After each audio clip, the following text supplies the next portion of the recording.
All right, here we are with another snow day. So here is your lecture that you would have had today if we had had school.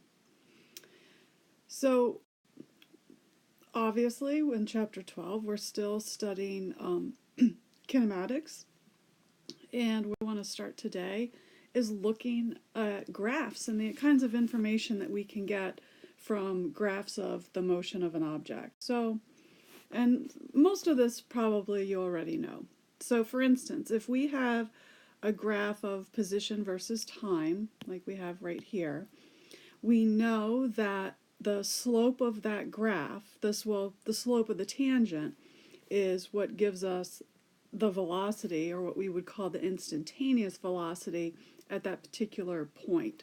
So the point where the tangent line touches would represent a particular time in the travel of the object. So if we find the slope of that tangent line, those slopes could then give us the corresponding values of the velocity, and then we could connect those with a smooth curve and get a graph of velocity versus time. And also, if we look at the graph of velocity versus time, we can do the similar thing by looking at the slope of the tangent lines of the velocity graph and understand that those would give us the acceleration of the object with respect to time. So we have that graph. All right, so another thing we can do with the velocity versus time graph is we could actually get some information about displacement. And so the definition of velocity is the derivative of displacement with respect to time. And if we rearrange this,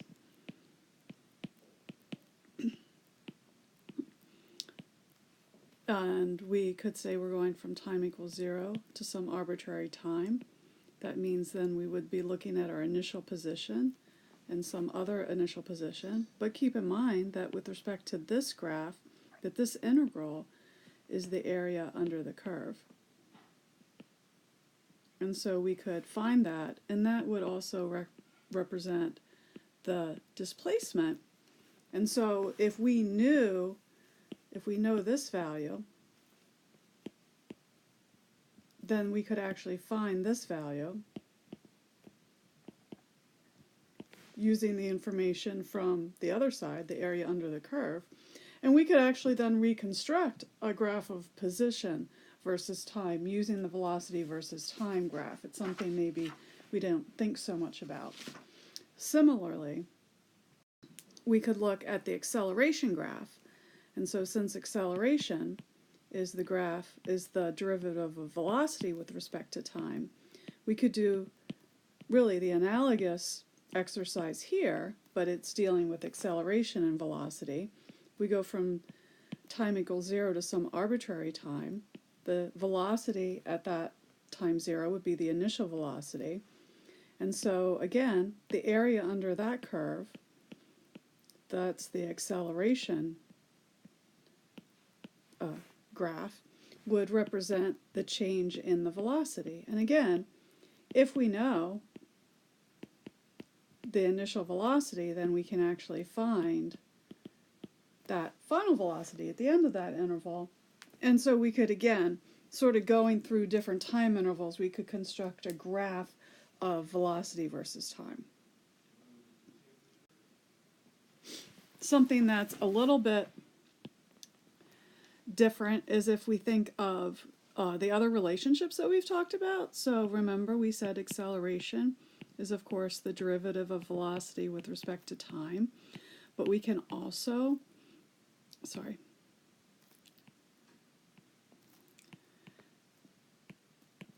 we can also write this as v dv ds is another way to write that acceleration. And so what if I had a graph of acceleration versus displacement, or versus position? We could do a similar exercise where if we find the area under this curve, and again, let's just assume we're going from S naught to S, and so this is V naught to V. Now we have to be careful because this right-hand side is going to give us the velocity squared difference, not just velocity, because of the v there.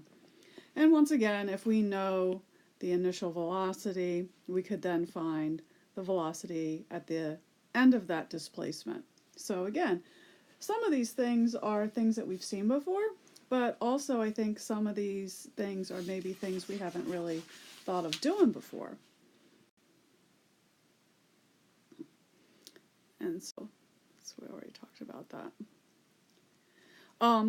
We could also, so let's look at an example. So here we have a graph of a car over time and its displacement. So we're asked to find the velocity versus time graph and the acceleration versus time graph. So what would I want to do? I do notice that the motion is broken up into two parts, so that, for one time interval, a particular dependence on time is followed by for the displacement, and then in a second time interval from 5 to 10 seconds, the displacement follows a different pattern. So the first thing I would do is I would recognize that the velocity is the derivative of position with respect to time, and so while I could go through the process of finding the slope of tangent lines of this graph, I also have its functional dependence. I know that s, for instance, is 3t squared when t is going from 0 to 5 seconds. So if I take the derivative of that expression, I get 6t for that time interval. And then I also see that s is equal to 30t minus 75 from t equals 5 seconds to 10 seconds. And so I'll also be able to find the derivative there, and I get just 30. So these are important things to know. This would allow me to make a graph of velocity versus time. Now I notice here, for the first 5 seconds, my graph has a constant slope because it's just linearly related to time. I also notice that when time is equal to 5 seconds, the value for velocity there is going to be 30 meters per second. So that's how fast it gets at that time. Now, what I found for the next 5 seconds was actually that the velocity was a constant value, and it actually is equal to 30. And so then for the rest of the time, well, or I guess up until 10 seconds, this is how I would draw the velocity graph. I'll do something similar with the acceleration. So I'm just going to write down the velocity values that I found in the previous slide. So I had, this was 6t, and for t equals 5 seconds to 10 seconds, I found that velocity was equal to 30. Now, acceleration is the derivative of that, and I get 6 for the first 5 seconds. But for the second 5 seconds, I actually, because the velocity is a constant, there's no acceleration. And now I could use that information to make my graph of acceleration versus time. This is 6 meters per second squared. So for 5 seconds, my acceleration looks like this, and then for the next 5 seconds, it's down at 0. And that's how I would do that problem. Not too bad.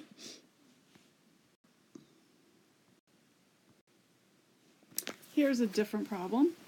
It asks for the the acceleration versus time graph, the average speed, and the distance traveled for the first 48 seconds. And so the first thing that I'm going to do is recognize that if I have a velocity versus time graph, remember that's displacement with respect to time, the derivative of that. And so if I find rearrange this, I remember that the area under the curve is going to be equal to delta S, which is how far it's gone. So my area under my curve, I can just do, it's two triangles. Well, two right triangles. I don't know why I split it up, but I'm going to keep on with that. 1/2 30 times 6 plus 1/2 18 times 6. And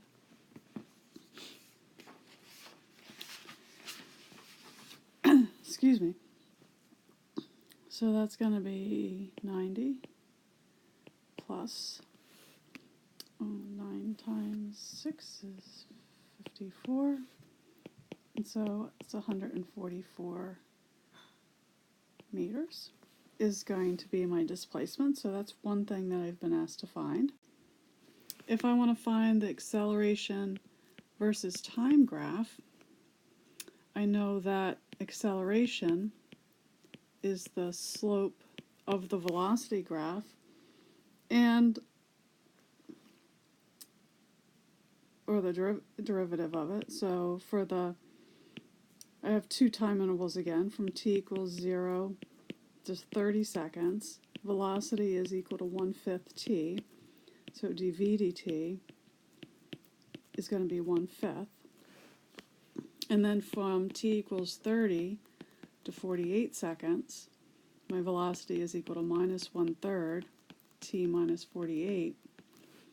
So dv dt is equal to minus 1/3. And so those are my two values of my acceleration. So make that graph.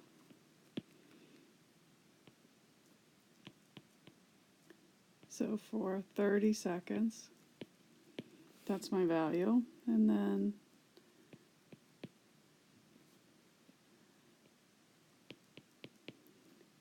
from 30 to 48, I have a negative acceleration. And finally, they asked me to find the average speed. And that would be the distance traveled over time. And so that would be 144 meters over the 48 seconds. And I forgot to do that calculation, so I'll leave it to you. But those are all the questions they asked me to. So those are just some ways that we can sort of work with graphs and get information. Most of that is probably pretty familiar to you. So the other thing that we're going to look at today is sort of bringing us into different ways of writing acceleration and velocity. But the first thing we're going to talk about is just in general, like how we might talk about motion along a curve. So it's definitely in 2 dimensions, but it can be 3 dimensions if we're going to, be more general. And so notice that in this picture that we're sort of, representing S and R are really two different variables or two different ways to describe the motion of this object. R is the position vector, as you can see, and it goes from some origin to where the object is. It's a vector. And notice that S is sort of more like the path. It's a distance measured along the path. And so if we would want to find something like displacement, we would look at change in position and so forth. But where looking along the path would more allow us to find something like the distance traveled.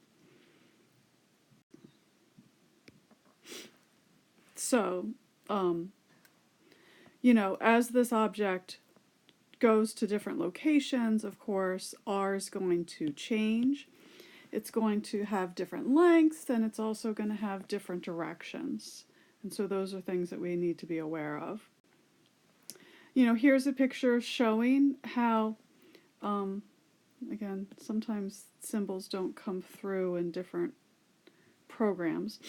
If we want to look at the displacement of the object, notice that we look at our two position vectors, and the difference between them represents the displacement. And that displacement is something that we would use in calculating things like velocity and average velocity. Let me rewrite this for you. So V average would be just delta R over delta T.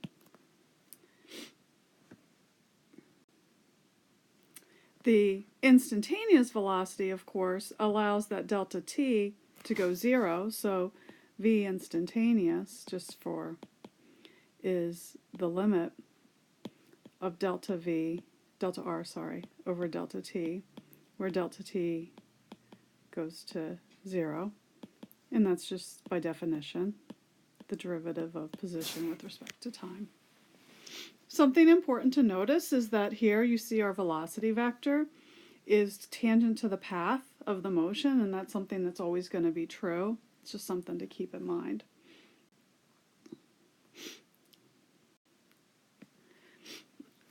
Another thing that we might want to talk about, though, is the acceleration, obviously.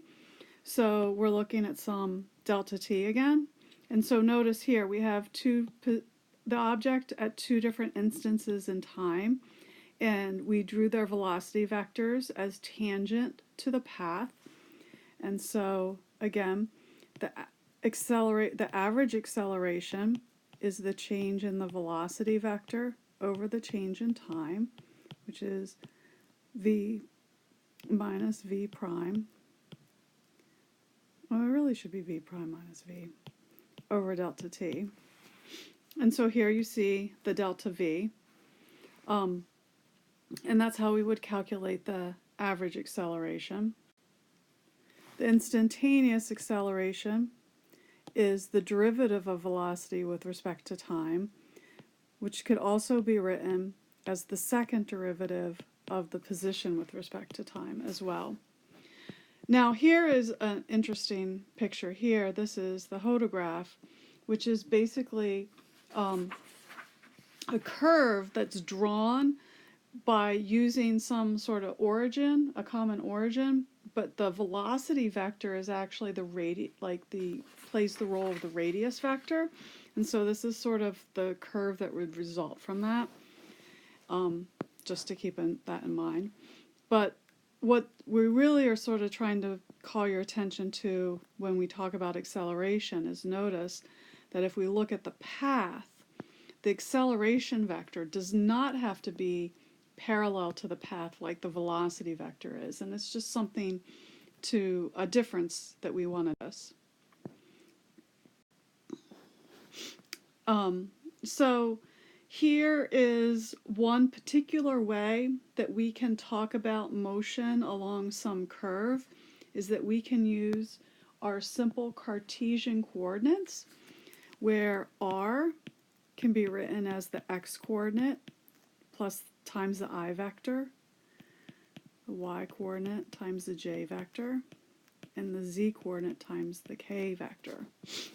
And then using the idea that the velocity is the derivative of the position vector with respect to time, we get dx dt I hat plus dy dt times j hat plus dz dt times k hat, which of course are just the different components of the velocity.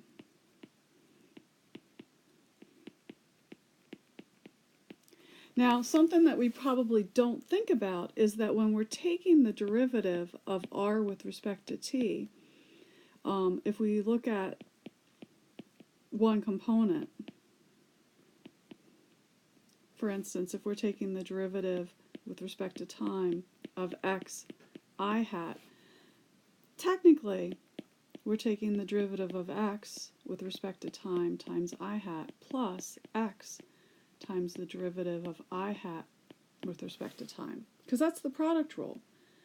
The thing is this term is 0, and the reason that is 0 is because when we're using the Cartesian coordinates, the unit vectors always maintain their same orientation. They don't move with the particle, and we'll see what that means when we see different coordinate systems, like polar coordinate systems or cylindrical coordinate systems, where the coordinate system actually kind of moves with the object, and so the way that a certain unit vector points can actually change direction as the object moves. This isn't true for I, j, and k, and that's what makes writing the expressions for velocity and acceleration for those unit vectors or for that system is a lot easier. Similarly, we can write acceleration as well. So for instance, the acceleration unit vector will look like, it can be the second derivative of x with respect to time times I hat, and same thing all the way through.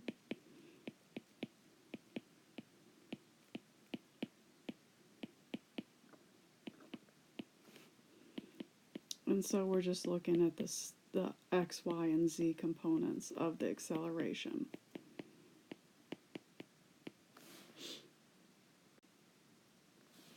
Okay.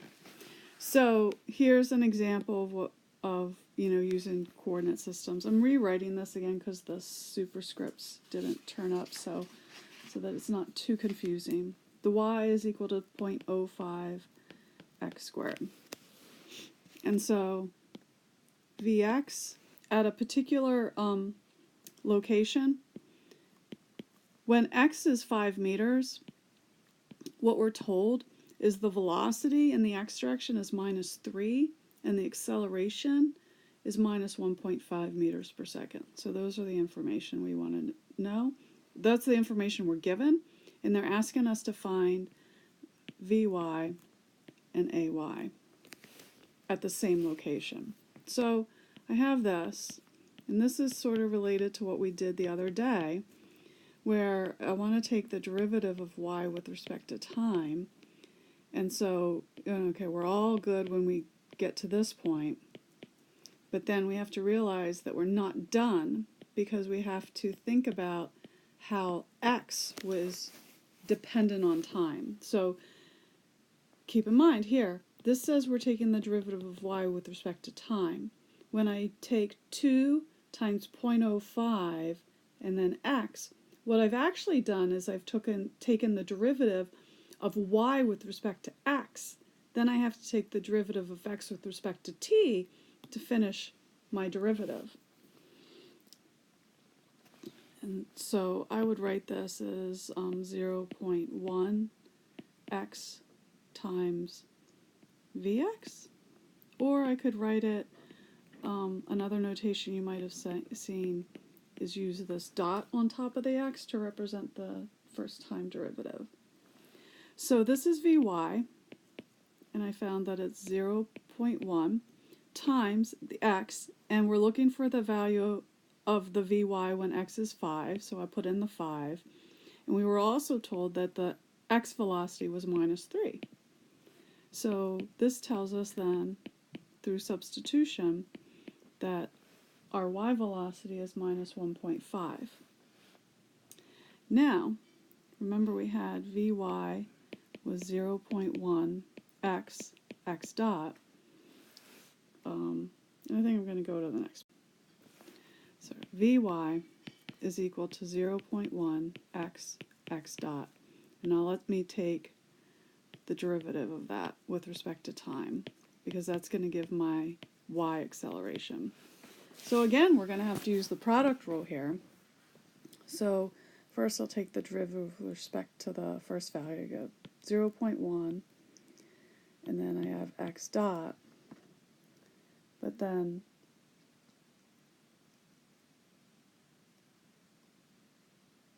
zero. So the first term, I took the derivative of this with respect to x, and I get 0.1 x dot, but then I have to take the derivative of x with respect to time, and I'm going to get another x dot. And then I have to I have two terms here, so now I have to do the second term. I have 0.1 x, and then this is x double dot. So it's 0.1 x dot squared plus 0.1 x double dot. And again, I would do the substitution and find the value. All right. So now we want to, we're going to look at, to sort of finish up today, I want to look at just in general another way that we can find components with another set of unit vectors. And this is going to be where we start talking about the idea that the unit vectors are not sort of fixed in space like I, j, and k, but they actually move with our object. And as they move with our object, they're going to change direction. So this might come in handy when we have like ideas about like things moving in a curved path, like, you know, cars moving around on the exits or entrances to expressways. So what we're doing here is, again, we have some sort of curved motion. And here, now we are doing something kind of different. We're sort of talking about the location of the particle being designated by S, moving along the path. And we have that relative to some, you know, origin. Our two unit vectors that we're going to use are always going to be oriented to the path at the location that we're looking at. One is going to be tangent to the path, and so that's our tangential unit vector, u sub t.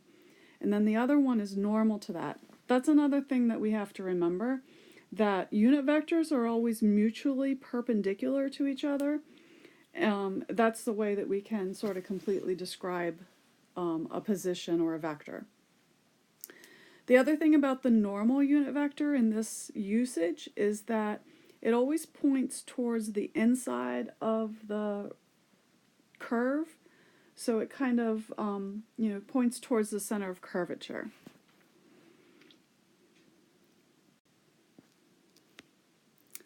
So here we're just sort of looking at you know, sort of how the differences here is just trying to show. I said that the origin or the normal unit vector points towards the center of curvature, and notice here how the center of curvature moves from one side to the other depending on what the curve looks like.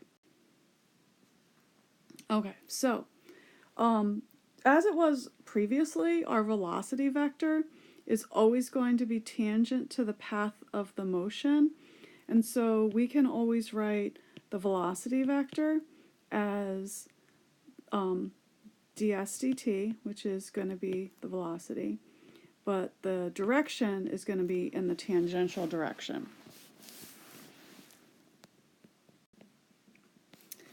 What's going to be tricky though is when I want to find the acceleration. So just to remind you, this is how we wrote the velocity vector in this particular notation. I'm just going to use v here for the velocity, so keep in mind it's just the magnitude. Now the acceleration is the derivative of this with respect to time. And now this time we do have to use the product rule .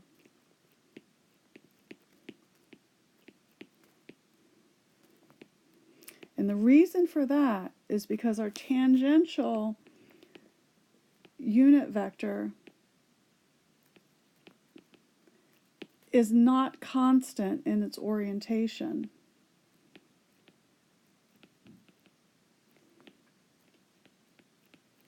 Because the direction of the unit vector changes direction as we move, and so somehow we have to figure out how to write that. This is pretty easy. This is just looking at the change in the speed with respect to time as we move along the path, but it's this term that we're kind of need to work with. So if we want to find how to express this, the first thing we're going to do is just look at the magnitude.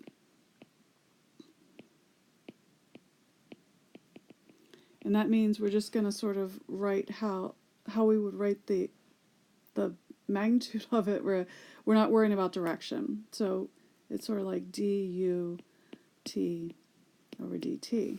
And so notice here we have the particle at 2 instances in time, and notice how the tangential unit vector has changed direction. If we put those 2 unit vectors tail to tail, this represents the change in their sort of orientation. And so using the fact that, notice here, both these unit vectors have a unit value of 1, and the angle between them is d theta. It's the same as this angle displacement for the particle. So du can be written as the magnitude of ut times d theta. Now the reason for this is this represents the idea that the arc length on a circle is equal to the radius times the angle that it subtends. And that's where we get this expression. This, of course, is just equal to 1. So dut is just in magnitude equal to theta. And so I can write this as d theta dt, which we should represent or recognize is equal to omega, which is angular velocity, which can also be written as linear velocity divided by the radius of curvature. The second thing is that we want to think about what is the direction, because we've said the thing that we need to figure out about this is first we looked at the magnitude and we found that it was equal to this. The other thing we need to know is like, well, what's the direction of that change? And the direction of the change is going to be parallel to the du, because it is a vector. And notice how it's parallel to the normal unit vector. So the direction of du t dt is in the normal unit vector direction. All right? So, putting it all together, we said that the acceleration was equal to the change in speed with respect to time, and that was in the tangential direction. But we also had the velocity vector times the derivative of that tangential unit vector with respect to time. This is just the tangential acceleration.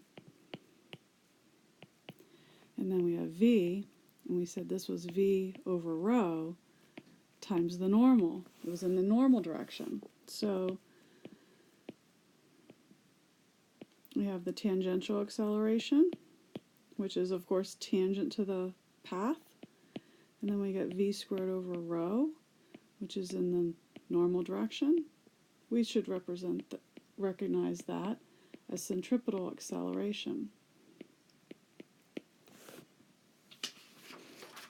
And so we have 2 types of acceleration. This is tangential acceleration. And we also have centripetal acceleration for an object moving in a curved path. We've actually seen this before. We saw this in general physics. It should look somewhat familiar to you. And we can also then figure out that the magnitude of acceleration will be found by taking the square of these 2 values because they are perpendicular to each other.